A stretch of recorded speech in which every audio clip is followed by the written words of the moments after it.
जय श्रीमन नारायण। आई रहे के फिर से एक बार भजन भाव के दरबार में स्वागत बा, अभिनंदन बा, वंदन बा। आज के भजन निर्गुण से संबंधित भजन बा। देखी कोनो मकान के तैयार कइला तो ओकरा में कुछ तत्व लागेला।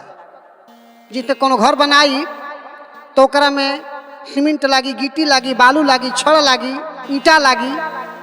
वही तरी मालिक ई जीव ए प्राणी के जब इस शरीर रूपी मकान जब तैयार होला तो एकरा में कुछ तत्व लागेला। जैसे यह मकान के बनावे में, शरीर रूपी मकान के बनावे में हाड़, मांस, चाम, नाड़ी, नस, यह कुल से इस शरीर रूपी मकान तैयार हो।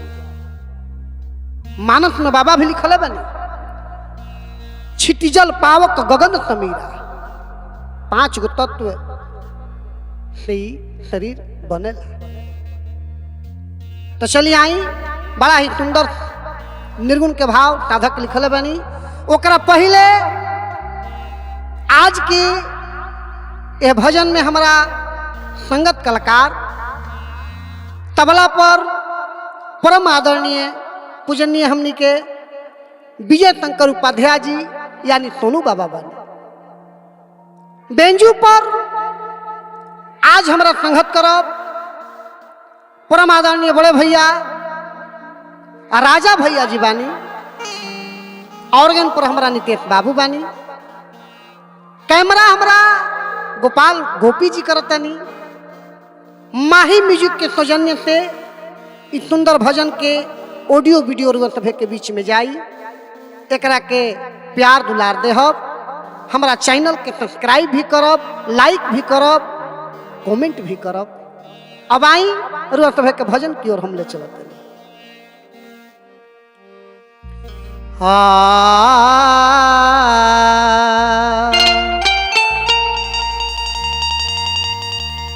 हालते जोड़ाईली मकानवा, मास से पलास्तर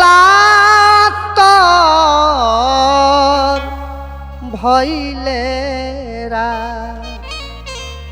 इस शरीर रूपी मकान हाड़ से एकर जोड़ाई होला। देखो एकरा में का भाव छुपल बा, का रहस्य छुपल बा। हाड़ से जोड़ाईली मकानवा,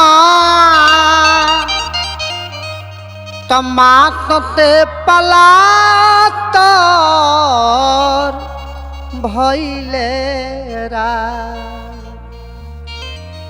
माई के गर्भ में होला रचना, तो ओही में संरचना होला एरा।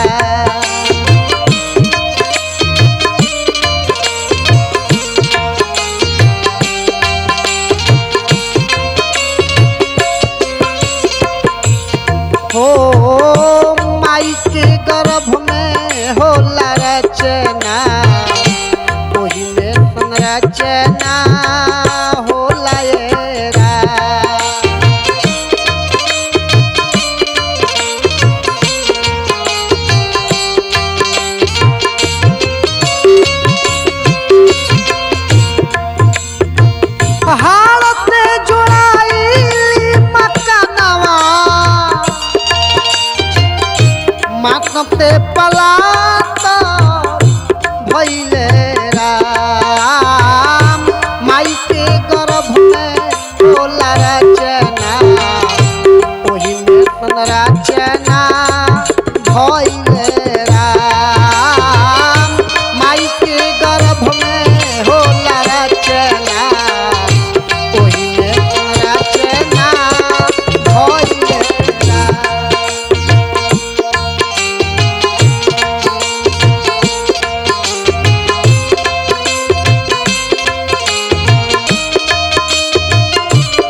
देखी साधक और का अपना भाव में यह गीत में दर्शौले बन।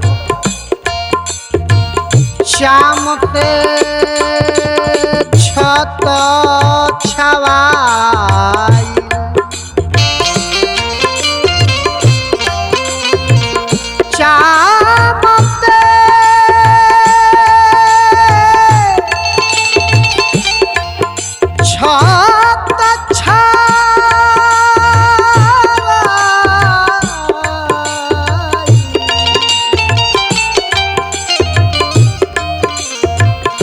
श्याम ते छत खूनते तराई भइले रा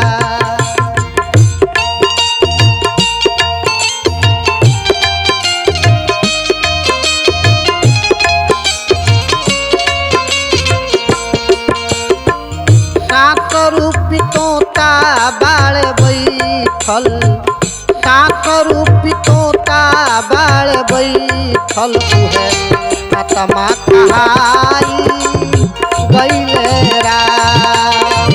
सात रूपी तोता बाल बैठल आत्मा कहाई गईले राम।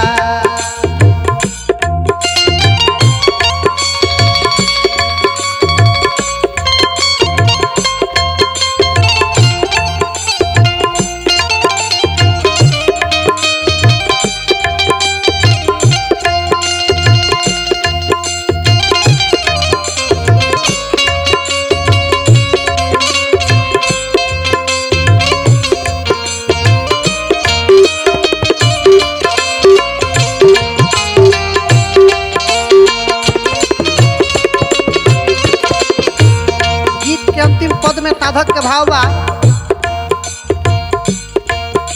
नस नारी के जाल बिनाई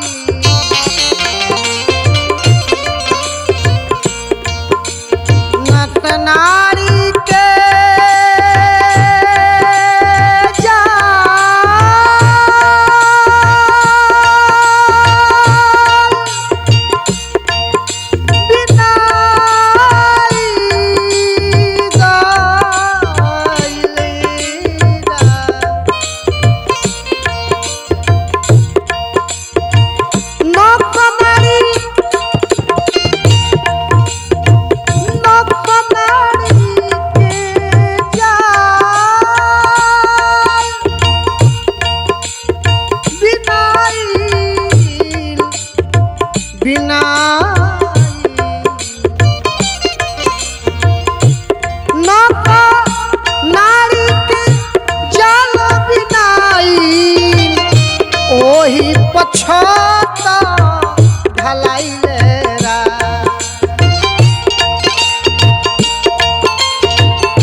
राम।